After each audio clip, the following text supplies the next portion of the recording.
বান্দা যতক্ষণ পর্যন্ত আপনাকে মাফ না করবে ততক্ষণ পর্যন্ত আপনার তাওবা কবুল হবে না। মোট কথা হলো, যে সমস্ত হকের কাজা কাফারা আদায় করতে হয়, আর্থিক সম্পদ পরিশোধ করতে হয়, আপনি যতক্ষণ পর্যন্ত সেগুলো পরিশোধ না করবেন, কাজা কাফারা আদায় না করবেন, আপনি যতই নামাজ পড়েন, যতই রোজা রাখেন, আপনার তাওবা কবুল হবে না। আপনি লাইফের একটা সময় সুদ খেয়েছেন, ঘুষ খেয়েছেন, আপনার মুসলিম ভাইয়ের সম্পদ আত্মসাৎ করেছেন, এখন এসে আপনি তাওবা করতে চাচ্ছেন, আপনি প্রচুর নামাজ পড়ছেন, কান্নাকাটি করছেন, সিজদার দিতে দিতে কপালে কালো দাগ ফেলে দিয়েছেন, কিন্তু আপনার তাওবা কবুল হবে না যতক্ষণ পর্যন্ত না আপনি আপনার মুসলিম ভাইয়ের সম্পদ তাকে ফিরিয়ে না দিবেন। প্রিয় ভাই বোন, তাওবা করার কিছু নিয়ম কানুন আছে। আপনি যদি নিয়ম কানুনগুলো ফলো করেন তাহলে এই সম্ভাবনা আছে যে আল্লাহ সুবহানাহু ওয়া তাআলা আপনার তাওবা কবুল করবেন। আর যদি আপনি নিয়ম নীতিগুলো ফলো না করেন তাহলে আল্লাহ সুবহানাহু ওয়া তাআলা কখনো আপনার তাওবা কবুল করবে না। সঠিকভাবে তাওবা করার জন্য 4টি মৌলিক বিষয় থাকা জরুরি। 1 নম্বর বিষয়টি হলো, অতীতে আমার দ্বারা যে সমস্ত গুনাহ হয়ে গেছে এর জন্য আক্ষেপ করা, আফসোস করা। হ্যাঁ, আমি কি করেছি? আমি তো অনেক গুনাহ করে ফেলেছি। এখন কেউ প্রশ্ন করতে পারে যে আমার মধ্যে তো সেই আক্ষেপ আসতেছে না, সেই আফসোস জাগ্রত হচ্ছে না, এই আক্ষেপ, এই আফসোস আমি নিজের মধ্যে কীভাবে আনতে পারি? আসলে এর জন্য শরিয়াই ইলম এর বিকল্প নেই। আপনাকে প্রথমত জানতে হবে যে কোনগুলো কবিরা গুনাহ, কোনগুলো সগীরা গুনাহ। এরপরে জানতে হবে এই সমস্ত গুনাহের কারণে দুনিয়া এবং আখিরাতে আপনার উপর কী ধরনের বিপর্যয় আসতে পারে।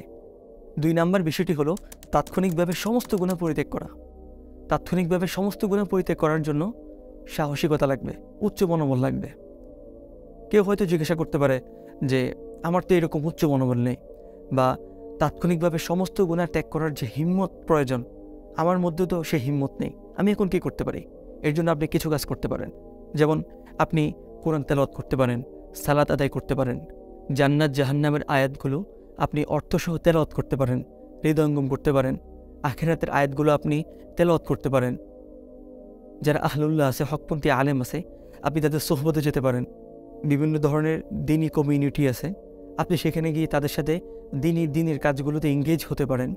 এতে ইনশাআল্লাহ আপনার মধ্যে গুনাহ ত্যাগ করার যে হিম্মত, এটা চলে আসবে।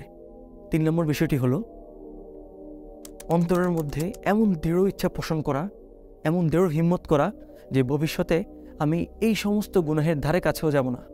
এটা সম্পূর্ণ আপনার ইচ্ছাধীন বিষয়। আপনি চাইলে গুনাহ করতে পারেন, আপনি চাইলে গুনাহ বর্জন করতে পারেন, আপনি চাইলে তেলাওয়াত করতে পারেন, আবার চাইলে আপনি গানও শুনতে পারেন।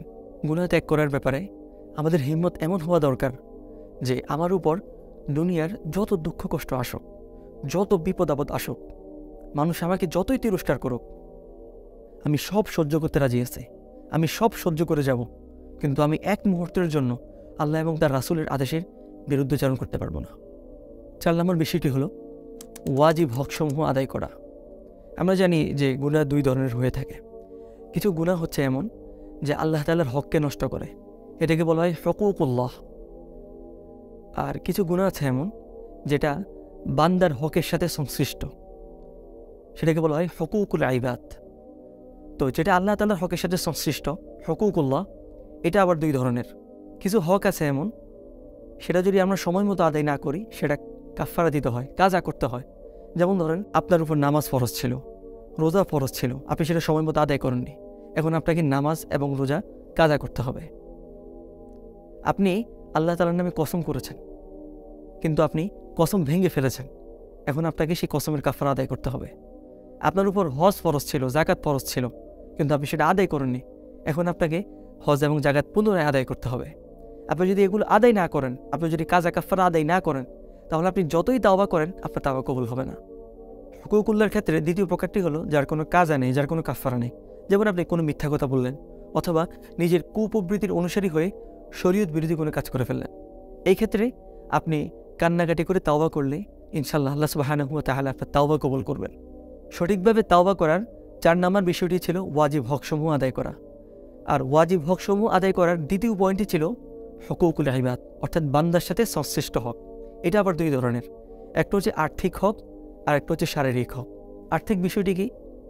যেমন আপনি সুদ খেয়েছেন, ঘুষ খেয়েছেন, কারো সম্পদ চুরি করেছেন, আত্মসাৎ করেছেন, ডাকাতি করেছেন, আপনি যতই তাওবা করেন কান্নাকাটি করেন, নামাজ পড়েন, রোজা রাখেন, হজ করেন, আপনার তাওবা কবুল হবে না যতক্ষণ পর্যন্ত না আপনি পাওনাদারদেরকে এই সম্পদগুলো পৌঁছে দিয়ে না থাকেন। এক্ষেত্রে আপনি যেটা করতে পারেন সেটা হলো আপনাকে সব সম্পদের লিস্ট করতে হবে যে আপনি কার কাছ থেকে কত টাকা নিয়েছেন, এরপর পাওনাদারদেরকে সেই সম্পদগুলো পৌঁছে দিতে হবে। এখন যদি পাওনাদার মারা যায় তখন কি করবেন? এক্ষেত্রে তার আত্মীয় স্বজনদেরকে সেই সম্পদগুলো পৌঁছে দিতে হবে। এখন যদি আপনি আইডেন্টিফাই করতে না পারেন যে এটার পাওনাদারকে বা পাওনাদারদের আত্মীয় স্বজন কারা, সেক্ষেত্রে আপনাকে যেটা করতে হবে সেটা হলো যে সওয়াবের নিয়ত ছাড়া এই সম্পদগুলো বা এই আর্থিক সম্পদগুলো আপনাকে সাদকা করে দিতে হবে। তাহলেই আপনি আল্লাহ রব্বুল আলামিনের কাছে তাওবা করতে পারবেন। 2 নম্বর হলো শারীরিক হক। যেমন আপনি কোনো মুসলিমের বিরুদ্ধে গীবত করেছেন, কাউকে আপনি আপনার জিহ্বা দ্বারা, হাত দ্বারা কষ্ট দিয়েছেন, মারপিট করেছেন, এক্ষেত্রে আপনি যতক্ষণ পর্যন্ত আপনার মুসলিম ভাই থেকে মাপ না চাইবেন আপনার তাওবা কবুল হবে না। আপনি যদি কারোর সাথে মারপিট করে থাকেন তাহলে আপনাকে তার কাছে যেতে হবে, তাকে কী বলতে হবে যে আমি তো তোমার সাথে মারপিট করেছি, তুমি আমাকে মারতে পারো অথবা তুমি আমাকে মাফ করে দিতে পারো। বান্দার সাথে সংশ্লিষ্ট যে হকসমূহ রয়েছে, হুকুকুল ইবাদ, এটা অনেক মারাত্মক বিষয়। বান্দা যতক্ষণ পর্যন্ত আপনাকে মাফ না করবে ততক্ষণ পর্যন্ত আপনার তাওবা কবুল হবে না। মোট কথা হলো যে সমস্ত হকের কাজা কাফারা আদায় করতে হয়, আর্থিক সম্পদ পরিশোধ করতে হয়, আপনি যতক্ষণ পর্যন্ত সেগুলো পরিশোধ না করবেন, কাজা কাফারা আদায় না করবেন, আপনি যতই নামাজ পড়েন, যতই রোজা রাখেন, আপনার তাওবা কবুল হবে না। এগুলোই হলো সঠিকভাবে তাওবা করার মৌলিক 4টি উপায়। আল্লাহ সুবহানাহু ওয়া তাআলা আমাদের সবাইকে সঠিকভাবে তাওবা করার তৌফিক দিন। আমিন।